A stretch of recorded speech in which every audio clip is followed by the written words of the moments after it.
Morning, Rabotai, Shavua Tov. Today, actually beginning from last night, in Eretz Yisrael, they began in the bracha of Barech Aleinu, they began to say, V'ten tanu matali bracha al kol penei adama.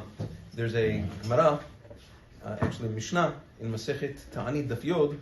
The Mishnah explains, if we started saying Mashiach Baruch Hu Geshem from Shemini Atzeret, why don't we start asking for rain from then as well? And the Mishnah explains, Kedesh Yagia Charon BeYisrael, we want the last one of Am Yisrael that came to be Olei Laregel, the ones that came for the pilgrimage in Beit HaMikdash, to get home safely and without rain, and that took about 2 weeks. That was the longest travel time from where they would come to the Beit HaMikdash. So now we're 2 weeks after Shemini Atzeret, and therefore the Chachamim said now it's appropriate to start asking for rain, and it's actually me'akev. We'll speak about that in the coming days. Now this applies in Eretz Yisrael. They begin from the 7th of Mar Cheshvan.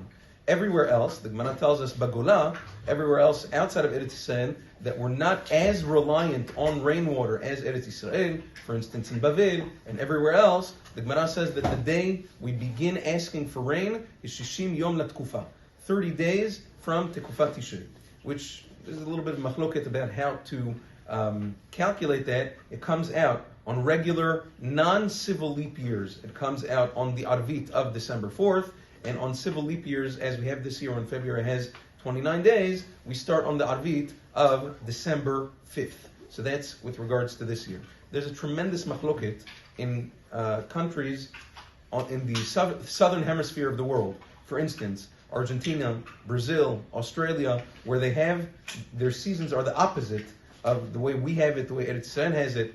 In the summer, in our summer they have winter. In our winter they have summer. Everything's the opposite. So when do they ask for rain? Because in our winter it's really the summer. Agan Rabbi David Yosef rules in his Halacha Brura after a very, very long and exhaustive discussion that they should also begin asking for rain as we do in the rest of Chutz La'aretz, either from December 4th or December 5th, even though it doesn't correspond necessarily to their winter. B'ezrat Hashem, in the coming days, we'll speak about some more halachot related to this. Yom Tov.